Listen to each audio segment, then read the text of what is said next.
তো WhatsApp এর নতুন আপডেটটা আপনাদেরকে শেয়ার করার আগে বা বলার আগে সবার প্রথমে আমরা WhatsApp-টা ওপেন করব এবং আপনাকে সেইখানে নিয়ে যাব যেখানে আপডেটটা নতুন এড হয়েছে।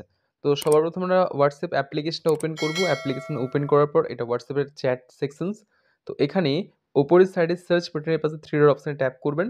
ট্যাপ করার পর এখানে আপনি সেটিং অপশনে পেয়ে যাবেন। সেটিং অপশনে ট্যাপ করুন। ট্যাপ করার পর এখানে আপনি চলে আসুন অ্যাকাউন্টস অপশনে। যখন আপনি অ্যাকাউন্টস অপশনে ট্যাপ করবেন অর্থাৎ এই ওখানটায় ট্যাপ করার পর এখানে দেখুন একটা নতুন অপশন এড হয়েছে যেটা আগে ছিল না। যেটা কি? Email address. এই যে ইমেইল অ্যাড্রেস যে অপশনটা এড হয়েছে এখানে সিম্পলি আপনি যদি ট্যাপ করেন, ট্যাপ করার পর এখানে কি বলছে? Add your email. Email helps you access your account. It is not visible to others. Okay? তো এখানে এইটার অর্থ কি বলতে চেয়েছে? ধরুন মনে করুন কোনো কারণে আপনি আপনার WhatsApp-টা ডিলিট করে ফেলেছেন অথবা নতুন কোনো ডিভাইসে আপনি আপনার WhatsApp-টাকে লগ ইন করতে চাইছেন বা আপনি ইউজ করতে চাইছেন। তখন যদি আপনি আপনার মোবাইলে কোনো কোড নাম্বার না পান বা যদি কোনোরকম কোড নাম্বার না আসে, আপনি কিন্তু আপনার Gmail-এ বা ইমেইলের মাধ্যমে ওই কোড নাম্বারটা পেয়ে কিন্তু আপনি অন্য ডিভাইসে আপনার আ অ্যাকাউন্টটিকে লগ ইন করতে পারবেন। এর জন্য কি করতে হবে? এর জন্য বেসিক্যালি আপনাকে এখানে আপনার কোনো Gmail এখানে বসে করাতে হবে। ফর এক্সাম্পল আমি কি করলাম এখানে আমার একটা Gmail এখানে বসিয়ে দিলাম। সো দেখতে পেয়েছেন আমি অলরেডি আমার একটা Gmail অ্যাকাউন্ট এখানে বসিয়ে দিয়েছি এবং এটা নেক্সট করব। অ্যান্ড নেক্সট করার পর কি হবে? দেখুন ভেরিফাই ইউর ইমেইল। এখানে ভেরিফাই ইমেইল অপশনটা শো করছে এবং enter the 6 digit code we send to smondol1888188 ওকে?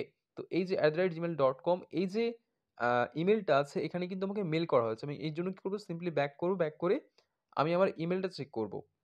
তো আমাদের Gmail-টা চেক করে নেব সেখানে কোনো মেইল গিয়েছে কিনা। তো আমি এটা ওপেন করে নিয়েছি। সো আমি রিফ্রেশ করলাম। রিফ্রেশ করার পর এখানে অলরেডি দেখুন WhatsApp এর কিন্তু একটা ভেরিফিকেশন কোড এসছে। আমি সিম্পলি এখানে কোডটা ওপেন করব। কোডটা ওপেন করার পর এখানে কোডটা চলে এসেছে। পেয়ে গেছি 2516 251068 ওকে? 2512511068 দেওয়ার পর আমি নিচে কি করব? ভেরিফাই করে দেবো। ভেরিফাই করলে কি হবে? ভেরিফিকেশন কমপ্লিট হয়ে গেছে এবং আমার কিন্তু এই Gmail-টা ভেরিফাইড হয়ে গেছে। তো এটা করার পর কি হবে? না যদি কখনো বা বাই এনি চান্স যদি আমি আমার অ্যাকাউন্টটাকে ডিলিট করে দিই বা আমার WhatsApp-টাকে ডিলিট করে ফেলি বা যদি ভুল করে ডিলিট হয়ে যায় অথবা নতুন কোনো ডিভাইস যদি আমি এই অ্যাকাউন্টটাকে লগ ইন করতে চাই বা আমি ইউজ করতে চাই, তাহলে কি হবে? না যখন আমি আমার অ্যাকাউন্টটাকে লগ ইন করব তখন কি হবে? আমার মোবাইল নাম্বারে একটা কোড আসবে যেই কোডটা দিয়ে কিন্তু আমি কি করতে পারবো? আমার আ WhatsApp অ্যাকাউন্টটাকে আমি অন্য কোনো ডিভাইসে কিন্তু ওপেন করতে পারবো বা ইউজ করতে পারবো। সো ফ্রেন্ডস ভিডিওটি কেমন লাগলো এবং এই ছোট্ট আপডেটটি বা ইনফরমেশনটি আপনার কেমন লাগলো? কমেন্ট বক্সে কমেন্ট করে অবশ্যই জানাবেন। ভিডিওটি ভালো লাগলে লাইক করবেন এবং ভিডিওটি সবার সাথে শেয়ার করবেন। সো ফ্রেন্ডস আবার দেখা হবে আপনাদের সাথে এরকম আরো ইনফরমেটিভ ভিডিওর সাথে।